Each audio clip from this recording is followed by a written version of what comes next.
Thanks for your support as a channel member, Sean MRV! McLaren's Oscar Piastri took a dominant victory in Shanghai and set out his intentions to be Australia's first F1 World Champion in 45 years.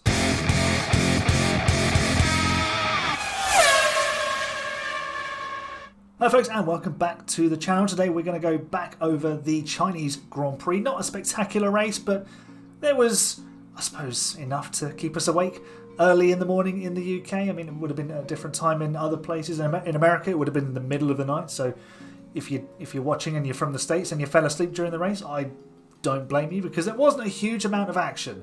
The way the tyres worked in Shanghai was critical, and having clear air was dominant, because we saw that in the sprint on Saturday morning where Lewis Hamilton went and won his first ever Formula One sprint, ticking off that milestone in a long list of milestones of his career. But Oscar Piastri got the pole position on Saturday afternoon in qualifying and got the job done on race day. An exemplary performance from the young Australian. He's such a cool customer. How can you not like Oscar Piastri? He's just so chilled. And there's so much to like about him. He's very good at racing cars. He's a nice bloke. And yeah, he's just really good. It was such a good performance. It was one of those drives where he led the race from start to finish pretty much. I think he did lead every lap. Albon led the race. Alex Albon was leading the race at one point. But yeah, we hardly saw Oscar Piastri because he was just so calm at the front. There was never a problem. It was his teammate Lando Norris having the issues. And when you're in the lead, you don't really want to be seen on the TV, because that means nothing's going on. Everything's under control, and yeah, you're just cruising to the finish. McLaren got the strategy right as well. That helped, because if they'd gone for the two-stop, they might have found themselves in traffic and under a bit of pressure that way. But Oscar was never really under threat at all.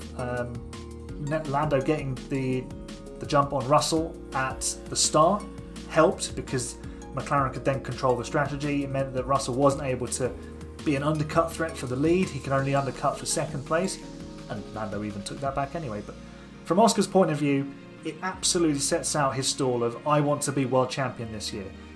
He was looking very good in Australia, obviously before the moment where the rain arrived and the two McLarens went off. Lando recovered. Oscar, very disappointingly for him and the Australian fans, slid off, lost a heap of time, only recovered to P9. But this was the response that he needed. Second place in the sprint on Saturday morning, and then winning the Grand Prix. So he is now, I believe, only 10 points behind Lando Norris. If I just have a look at the drivers' standings, yes, Oscar Piastri has 34 points, Lando Norris has 44. So it was a really important weekend for him. If Norris had gone on and won, that's an even bigger margin between the two drivers who really are favourites for the World Championship at the moment. We don't really know where Verstappen and Mercedes and Ferrari are going to filter out in all of this. We'll have to see that over the next few races, but it looks like Piastri versus Norris is the real head-to-head, and obviously neither of them have won a World Championship before, so they'll both be absolutely gunning for it. Talking of Lando Norris, a tricky weekend for him, because he didn't get sprint qualifying right, he didn't get Grand Prix qualifying right, and yet he's actually managed to grow his lead by a point this weekend. So he's now 8 points ahead of Max Verstappen as a result of finishing second in the Grand Prix. He finished, 8th in the sprint on Saturday, just about managing to get past Lance Stroll's Aston Martin. But he never really looked like he had the pace that he did in Australia. The points where it mattered, he topped FP1, the only practice session, but he will be pleased to come away with a slightly healthier championship lead, despite the problems that he encountered. It very nearly could have been a DNF if that braking issue towards the end of the race had gone really south, and you might have had to pull over or lose a whole load of time and positions. But he hung on for second place, even though George Russell was chasing him down. So for Lando, it's just a lesson in get the job done to the maximum that you can each and every weekend. Don't worry about Piastri winning necessarily, just make sure you're second when he does, because you don't really want him taking too much out of your championship lead too often. But obviously 10 points, that can swing very, very quickly. And if Piastri puts a run of wins together, Lando won't want to be finishing second to him all the time. So today was a day where he needed to finish second, and he did. In Japan, he probably needs to go out and win, because you don't want your opposition, especially when they're in the same team as you, to build up momentum. We saw that in the Hamilton and Rosberg years. If the driver builds momentum, it's very difficult to slow it down. Let's touch next on the driver who finished in third place, George Russell. Another podium for Mercedes. I mean, last season they took so long to get themselves onto the podium. I think it was Canada, maybe? Or was it before that? I think it was Canada, and Russell getting that pole position and then the subsequent P3. But they've kicked this season off with 2 podiums, 2 third places, and George looking really racy. That car looks very good in terms of the way it handles. Doesn't really have particular vices and things that are going to trip the driver up. And George is leading that team brilliantly. So anyone who doubted whether he was ready to take that team leadership mantle is probably having to eat some of their words right now. So credit where credit's due to George Russell, doing a very good job. Can they elevate that car in terms of performance and its performance window and the situations where it excels to challenge McLaren? That's the story we need to see over the next few weeks. Are Mercedes, Red Bull or Ferrari able to get themselves on a par with McLaren, or are McLaren just going to pull away and increase their performance advantage? But it wasn't as big this weekend as it was in Australia, so it's going to be fluctuating from track to track and conditions on a given day and a given minute, because in qualifying, if you can get yourself a pole position at, say, Monaco, or a track where it's not so easy to overtake, you could be looking at a very big result. So that's the game for Mercedes and George Russell. Let's talk about defending world champion Max Verstappen. He finished 4th. Could have been a whole lot worse. He spent much of that race in 6th position. If Ferrari had not pitted Lewis and not had the fall off on tyres with Charles Leclerc, obviously he would have probably stayed 6th. But I think he drove a very, very intelligent race. Looked after his tyres, kept himself in shape, knowing that the race would come to him, and that's the value of experience. And I think that's something that I've wanted to see from Max for a while. I know he can make fantastic overtakes. I know he can run away at the front. I know he can drive excellent qualifying laps, but actually stealthing his way to a result that probably shouldn't have been achievable, I think is something we haven't necessarily seen from him before. He was just not there. We've seen him drive through the pack, fantastic pace, and get on the podium. We've seen it in the wet races before where he's just almost in another class. But to do that this weekend, I thought that was very, very impressive. And he's dragging that car to places where it maybe should not be, because as we're seeing in the other Red Bull, it's proving very, very difficult. And I will talk about Liam Lawson in a moment. But yeah, very good result for Max Verstappen. It wasn't a podium, but it's more points gained. He could have ended up with 8, he got 12. So that's a 4-point gain, and he's 8 points off the championship lead.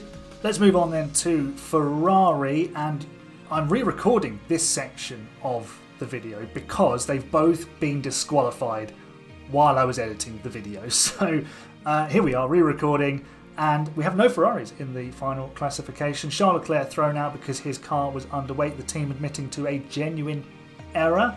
I don't know how you get that wrong. It's put the car on the scales, make sure it weighs enough. Mercedes did the same thing last year. Come on, guys. It's really not that difficult, is it? Make sure it weighs the right amount. So, and Lewis Hamilton thrown out as well because he had excessive skid block wear at the rear of his car. It has to be 9mm thick, and it was 8.6 and 8.5 in the places that they measured. So both Ferraris thrown out of the Chinese Grand Prix. Kind of tops off their Sunday because they really weren't at the races. They didn't look like they had the pace to challenge the guys ahead. Leclerc got close to Russell, but then he soon fell back. Yeah, they didn't quite get the strategy nailed. Lewis wasn't as quick as he might have been on the 2-stop, and they lost the position to Verstappen with Leclerc later on as well. So Ferrari have gone from scoring 18 points in China on Sunday to no points at all. So they stay with the points they gained in Australia and the gains they made on Saturday morning in the sprint, which of course Lewis Hamilton won, which was a fabulous victory, but sadly it was all downhill from there for the Scuderia. What it does mean though is that Esteban Ocon in the Haas finishes in 5th. What a result for Haas. They were nowhere last weekend in Melbourne, an absolute disaster for them, and here they are coming away with a P5, and not just a P5 but a P8 as well for Oliver Bearman, because he gains 2 places as a result as well. So the final result behind Verstappen is Ocon 5th, Antonelli 6th, Albon in 7th, great result for Williams there, more points for Albon, Bearman up to 8th, Lance Stroll gains 3 places and goes up to 9th from 12th on the road, and Carlos Sainz goes up to 10th, so he gets his first Williams point, which means Williams are like way ahead, probably ahead of Ferrari, I would think, in the Constructors' Championship, which is crazy to think about. But yeah, what a result. Because also, I should mention, I haven't said, Pierre Gasly has been thrown out as well, because his car was also underweight. The Alpine team also admitting to a genuine error. I mean, wow. And just sort of to go back to Haas, a fantastic recovery for them, because they were, as I said, nowhere last week, but they've done a brilliant job this weekend, and even without the disqualifications, they had P7 and P10. That's really good points for them, and it gets them back on the right track. So I don't think this season is going to be a complete write-off for the Haas team. Now, let's get back to Max Verstappen's teammate, Liam Lawson. It's not going well for him at Red Bull, is it? P last in sprint quali, P last in Grand Prix quali, 14th in the sprint race, and where did he finish? He finished 15th on the road, but that'll become P12 because of the disqualifications. That's still not good. He's just really struggling with that car. I think the car is such a unique thing to drive because of the way they develop the car around Max Verstappen's preferences. I know they say they don't specifically develop it around Max, but they do, because they want to maximise his talents, and the other driver almost has to just get on with it and live with it. But they're not. The system is chewing up and spitting out drivers at an absolutely rapid rate. It's really worrying as to actually what's happening. And you don't really want to neuter what Max Verstappen can do, because he's their best bet for the championship. But yet, Red Bull want to finish, they want to be World Constructors Champions again. But if you don't have a second driver who's happy and able to maximise the car, you're never ever going to achieve that. There's a risk, well, put it this way, Red Bull, if they don't fix this, will finish 4th. They might, if the likes of Williams and Haas start scoring, or even Racing Bulls start scoring some big unexpected results. Albon was 4th in Australia, remember. Crazy races do happen, and teams are getting disqualified as well, so people are gaining places after the checkered flag. They could even finish 5th. I don't think that realistically will happen, but there's a chance.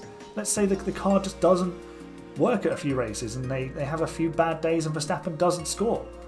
They could lose so many points because of this, and that's all prize money. They'll get loads of wind tunnel time next season, but what's the point if the car isn't functioning as it should do and the team isn't gaining the points that it needs to gain? They could finish 5th. I don't think that will happen. That's maybe a little bit over the top, but stranger things have happened. Anything can happen in Formula One. Will Liam Lawson lose his seat? He will at some point. This is Red Bull, but it's just a case of when. How long will he last? Who do they put in as a replacement? They can't just keep throwing drivers in. They keep coming up with these answers. They thought it was Albon when Gasly was struggling. Turned out it wasn't Albon because he wasn't ready. He wasn't ready. He's developed into a great driver since then. They put in Sergio Perez, experienced pair of hands.